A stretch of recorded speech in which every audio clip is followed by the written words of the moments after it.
Salvete, Wanyambe. Selamat pagi saudara-saudari yang dikasihi Kristus.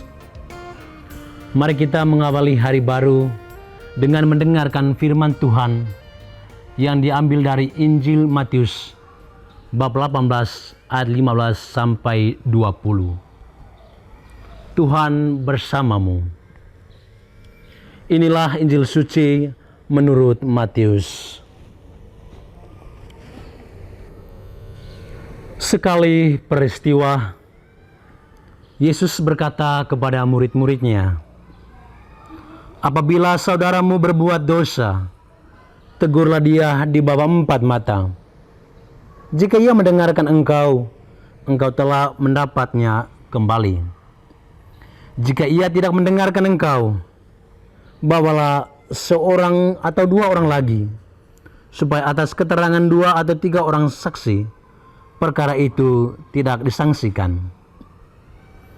Jika ia tidak mau mendengarkan mereka, sampaikanlah soalnya kepada jemaat. Jika ia tidak mau juga mendengarkan jemaat, pandanglah dia sebagai orang yang tidak mengenal Allah atau seorang pemungut cukai. Sesungguhnya aku berkata kepadamu, apapun yang kamu ikat di bumi ini akan terikat di surga, dan apapun yang kamu lepaskan di bumi ini akan terlepas juga di surga. Aku berkata lagi kepadamu, jika 2 orang dari antara kamu di bumi ini sepakat tentang semuanya itu dan memintanya, permintaan mereka itu akan dikabulkan oleh Bapa-Ku yang di surga.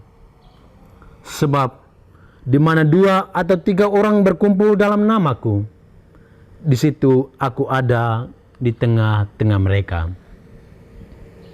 Demikianlah sabda Tuhan. Saudara-saudari yang dikasihi Kristus, tema kita hari ini adalah jangan permalukan, pulihkan. Pernahkah kita terluka karena kesalahan seseorang?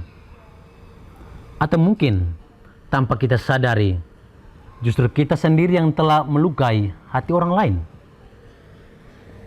Dalam kehidupan, tidak ada seorang pun yang sempurna.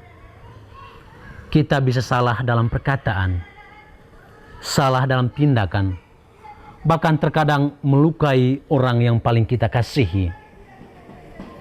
Dalam kehidupan kita, yang sering menjadi persoalan bukan hanya kesalahan itu sendiri, tetapi bagaimana kita memperlakukan orang yang bersalah kepada kita.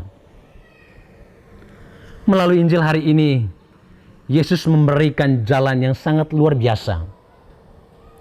Ia berkata, jika saudaramu berbuat dosa, tegurlah dia di bawah 4 mata.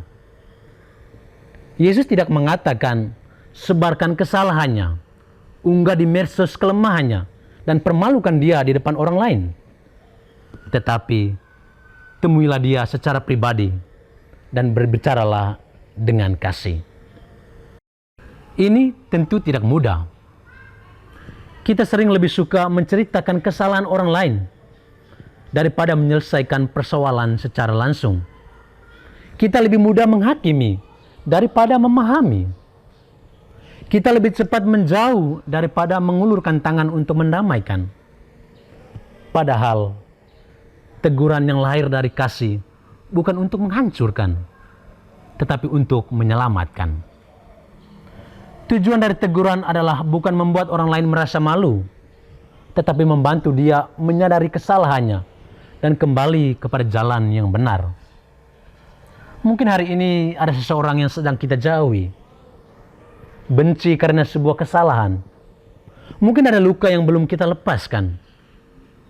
Yesus mengajarkan agar kita tidak menunggu orang lain datang dan berkata, mari kita bicarakan baik-baik. Saya tidak ingin hubungan kita berakhir karena kesalahan ini.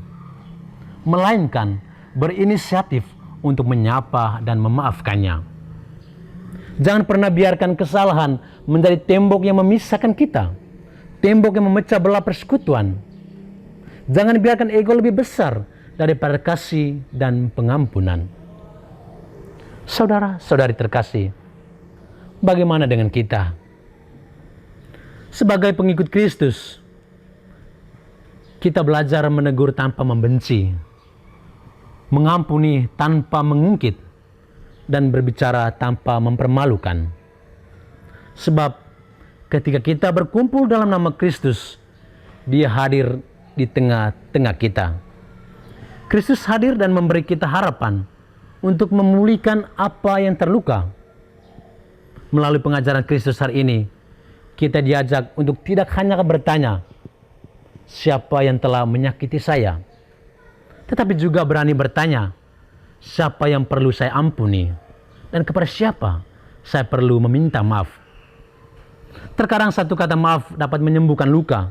Satu teguran penuh kasih dapat menyelamatkan seseorang. Dan satu tindakan pengampunan dapat menyelamatkan sebuah hubungan. Maka marilah kita membuka hati bagi sesama dan menjadi tempat kasih, tempat pengampunan dan perdamaian.